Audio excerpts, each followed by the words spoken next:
Okey, sejarah dia, akta ini dibuat oleh orang putih dululah. Saya terus terang saya cakap ya, pengasas yang buat ni sebenarnya bapa saya. Tapi dia tak sempat nak tengok benda tu dijadikan undang-undang sebab dia mati ya tak. Lepas tu Richard Nun ada pernah dengar tak? Dia yang memastikan benda ini dijadikan sebagai undang-undang lah ya. So masa itu kedudukan negara ya, keselamatan negara berdepan dengan ancaman komunis lah ya, darurat ya. So kalau kita tengok ya, akta ini kebanyakannya, banyak daripada peruntukan dia dijurus kepada keadaan masa itu ya, iaitu walaupun ada peruntukan-peruntukan untuk menjaga kepentingan orang asli, terutamanya dari segi tanah, hak untuk orang asli pergi sekolah dan sebagainya, tetapi kalau kita lihat ya, banyak daripada peruntukan tu sebenarnya bersifat mengawal orang asli ya, supaya tidak dipengaruhi oleh anasir komunis lah masa tu ya. So, memang jelas, tapi simple, rasa semua boleh faham. Walaupun akta bahasa dia bukan macam undang-undang yang lain berbelit-belit, ini straightforward, semua boleh faham ya. Okey, kalau kita tengok akta ni bercerita tentang siapa dia itu orang asli ya, siapa dia orang asli.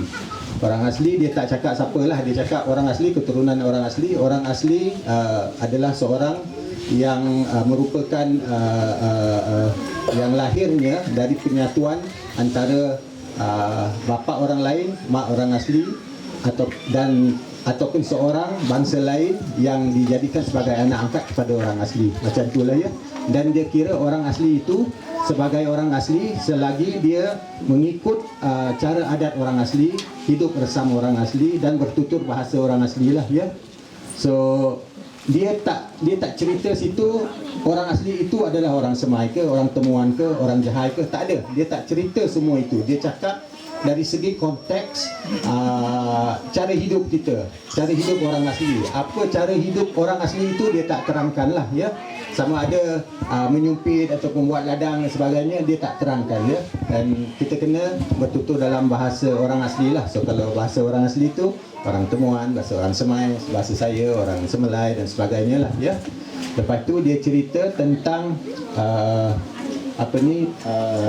Jabatan Orang Asli ya, pengarah hal ehwal orang asli merupakan seorang yang jaga pentadbiran orang asli ya.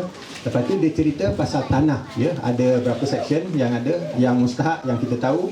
Dia cerita pasal apa yang dipanggil kawasan orang asli. Kawasan orang asli artinya kalau sesuatu kawasan itu ramai orang asli yang duduk situ, bukan semua ya, kebanyakan daripada orang yang terdapat di satu kawasan itu adalah orang asli, dia akan rizabkan sebagai kawasan orang asli. Kalau di sesuatu tempat tu semua orang asli, dia akan rizabkan sebagai rizab orang asli lah ya, yang kita selalu cakap GZ dan sebagainya lah ya. So sekarang ini kebanyakannya kawasan orang asli yang ada, dia rizabkan sebagai rizab orang asli lah ya, rizab orang asli di bawah Seksyen 7. Ini kuasa terletak kepada kerajaan negeri. Mengapa kuasa itu terletak kepada kerajaan negeri? Sebab tanah adalah di bawah bidang kuasa kerajaan negeri. So bila dia rizab, tanah itu menjadi kerajaan pusat ya, kerajaan persekutuan. Sebabnya hal ehwal orang asli dijaga oleh jabatan di bawah di peringkat persekutuan lah, macam Jakwa ya. Jakwa ni agensi kerajaan persekutuan, bukan agensi kerajaan negeri. So bila dia rizab tanah kita ni, bagi kita ini tanah kita, tetapi dipegang secara amanah, ditadbir secara amanah oleh kerajaan. Sebab kalau rizab, dia tak boleh diletakkan di bawah nama orang asli, dia kena letak di bawah nama kerajaan lagi lah, ditadbir secara amanah lah ya. Kita tak ada ya, hak kita sebagai orang asli itu berdasarkan dia rizab lah, tapi mengawal, mengguna ataupun menentu penggunaan dan sebagainya itu terletak pada tangan kerajaan lah ya. Dan walaupun kita ada peruntukan untuk kerajaan merizabkan tanah tu kepada orang asli, tetapi dia ada juga kuasa untuk membatalkan rizab itu bila-bila masa, bila dia rasa perlu ya. Bila-bila masa artinya tak ada jaminan bahawa tanah orang asli walaupun dah dirizab akan kekal selama-lamanya sebagai tanah orang asli. Itu jelas sini ya, jelas. bacalah ya. So bila-bila masa dan keadaan ini bukan perkara yang ada dalam akta saja, dah terjadi pun. Banyak tanah orang asli yang dah di-result tu di-cancel ya, di-cancel. Kerajaan negeri ambil balik. Banyak, memang banyak, terutama sekali di Selangor lah, zaman BN dulu lah ya. Bukit Lanjan dan sebagainya. Memang banyak. Kita rasa dalam 60% daripada tanah orang asli di Selangor dibatalkan result-nya dan tanah itu diberi untuk pembangunan dan sebagainya. Contoh Bob cakap tadi Bukit Lanjan lah. Tahu Bukit Lanjan ni tak? Dulu situ kampung orang asli. Cantik kampung dia. Sekarang kalau pergi sana NK Land. Orang asli sana dia orang bagi banglo satu biji ya Bob. Sebelah dan sebagainya. Punca pendapatan tak ada. Last saya dengar lah, saya dengar betul tak tahulah ya, kalau salah minta maaf. Dan dekat dia orang nak cari rezeki kena cari barang-barang lama dekat tempat sampah ya.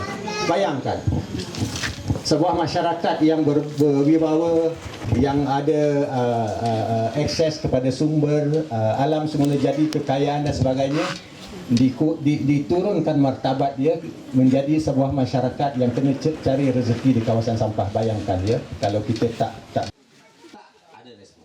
Hantar dekat kerajaan negeri pun tak ada respon. Hantar dekat Menteri Besar Pahang, itu pengarah Jakwa. Pelik tak? Pelik. Sebab itu. Lepas tu dia cerita pasal pampasan ya di bawah ni.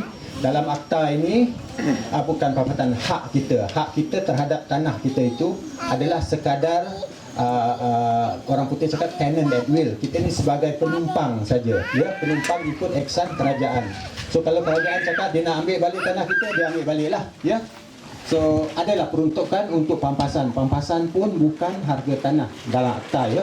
Bukan harga tanah untuk pokok saja, pokok buah-buahan dan sebagainya lah. So kalau dia ambil tanah kita, dia bayar pokok saja berdasarkan akta. Ya, dia tak bayar tanah. Kalau bangsa lain yang bergeran, dia bayar harga tanah lah. Ya. Kalau kita nak harga tanah, kita kena lawan. Kena bawa kes ke mahkamah, kes Adung Kuau, kes Sagung Tasi. Diorang dapat, Sagung Tasi dapat 6.5 juta sebab dia bawa ke mahkamah. Kalau dia tak bawa ke mahkamah, dia dapat harga pokok saja. Ya. So setiap kali kalau kita nak pampasan harga tanah, kena lawan ke mahkamah, kena bawa ke mahkamah ya. Walaupun dah ada keputusan mahkamah. Okey, macam ni ya. Undang-undang ni ada 3 sumber lah. Pertama, undang-undang bertulis, iaitu macam ni akta dipanggil undang-undang bertulis ya. Lepas tu keputusan mahkamah. Keputusan mahkamah dia kira undang-undang jugalah ya. Dia kira undang-undang. Apa yang hakim putuskan tu diiktiraf sebagai undang-undang. Kalau ada kes lain, katakanlah kes Sagung Tasi ya, dia memberi pengakuan bahawa orang asli mempunyai hak keempunyaan ke atas tanah mereka berdasarkan orang putih panggil common law ya. Sebab itu dah jadi satu undang-undang. Sepatutnya mana-mana tanah orang asli bila diambil dia kena bayar harga tanah. Ataupun mana-mana tanah orang asli bila dia orang tuntut, dia mestilah anggap sebagai orang asli mempunyai hak keempunyaan terhadap tanah itu. Tapi masalahnya kerajaan dia tak nak, dia tak terima keputusan mahkamah you know. Setiap kali kita nak tuntut, kita kena bawa ke mahkamah. Setiap kali nak bawa ke mahkamah, sepatutnya tak payah sebab keputusan hakim adalah undang-undang ya. Dan satu lagi dipanggil common law lah. Common law artinya undang-undang biasa, undang-undang berdasarkan adat resam, macam orang asli pun samalah ya. So dalam kes Adung Kuau dengan Sagung Tasi ni, kes Muhammad Nohing juga dia orang guna undang-undang common law ya. Dia guna undang common law. So saya cakap tadi pampasan dalam akta pokok saja. Tapi kalau tuntut di mahkamah berdasarkan kes Adung Kuau dengan Sagung Tasi, kita boleh dapat harga tanah tu sendiri.